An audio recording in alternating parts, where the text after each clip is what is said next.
Hello, good day everyone. Si-share ko lang itong may sira itong Urban NV350 natin. Nasira yung handle dun sa likuran. Hindi natin mai-open. So, tingnan natin.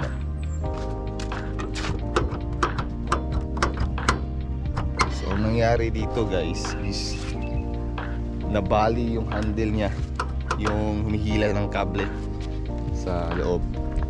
So try nating buksan. Hindi natin mabuksan dito. So dito natin sa loob bubuksan. Okay. So ito, buksan na. Share ko lang to guys pagka pareha tayong may problema na ganito. Dito naman may itong tornilyo. Tapos ito yung mga clip niya. Lahat to tatanggalin. Okay. So stay tuned.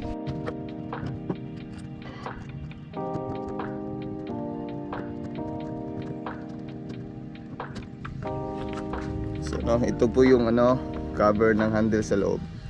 Tatlong tornilyo lang tanggal na to. So sa pagtanggal naman itong mga clip guys, ito yung mga maliliit. Ginagamitan ko lang to ng flat screw. Ito yung screw ko. Dito lang yun guys. Naukit ko lang yan, tapos hinihila ko. Yun lang kadali.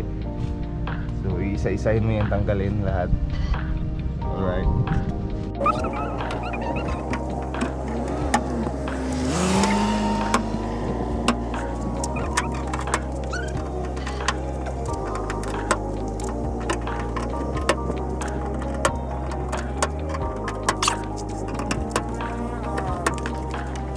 So ito na yung cover niya guys.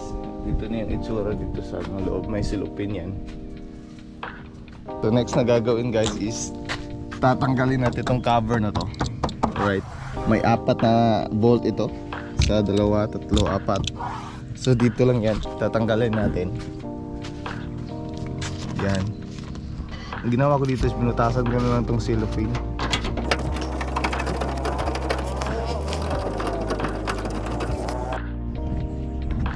So natanggal ko na yung 4 na bolt guys. So gagawin natin ngayon next is tanggalin yung cover sa labas. Okay. Ito. Hilahin lang natin to guys. Ayan. May isang pin ito. Ito.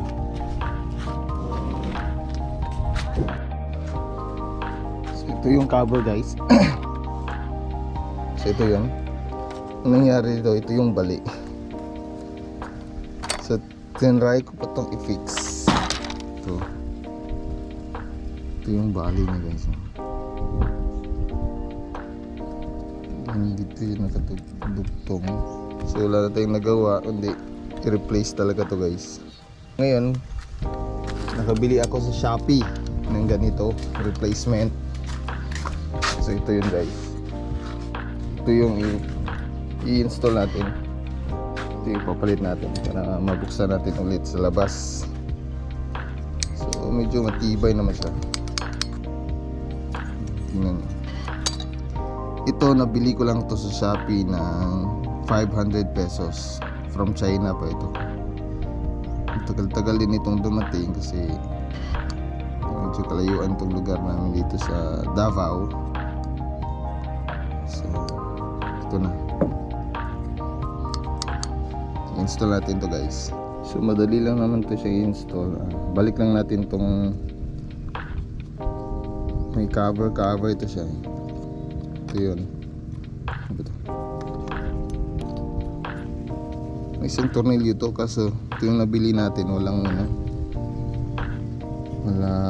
hole para sa tornilyo. So ito yun siya guys. Madali lang to. So ito yung cover.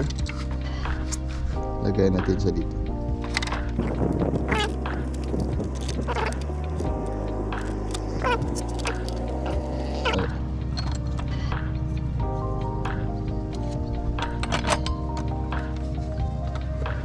So ganyan.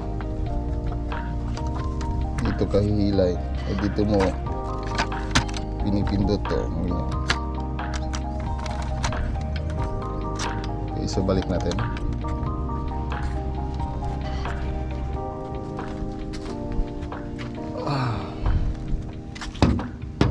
Tapos ilulusot mo to dito.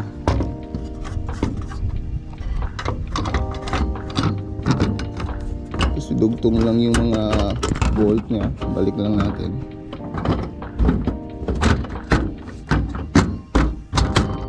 Oh. So ganyan. So yun guys, naibalik na natin to.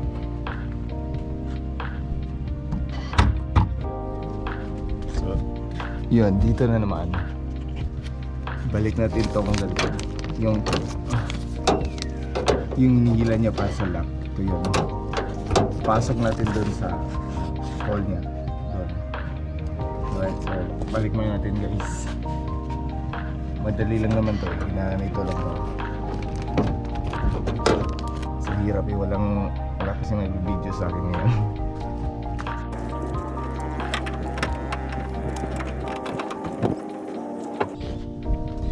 So yun, naipasok ko na guys. Ito. Make sure nyo lang na mapasok din sa plastic niya na ito, yung white. Ito, para hindi siya madaling matanggal sa mga matagtag na daan. Okay. So, testing natin kung mabubuksan na ba natin to. Alright. So, sana mabuksan na to guys. Alright, diba? So okay na. Napaka-smooth ng open niya guys. Okay.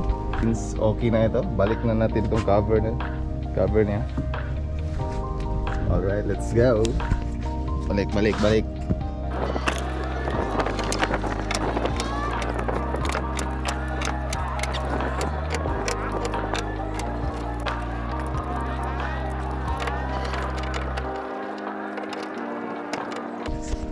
So yan, nabalik na natin lahat guys. Alright. Okay na. So final check.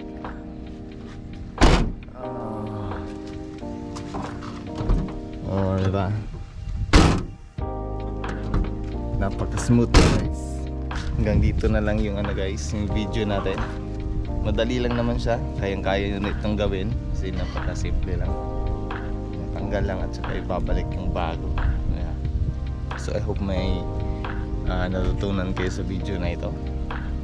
At sana ay maging okay din yung kung mayroon man kayong ganitong problema sa sasakyan natin NV350.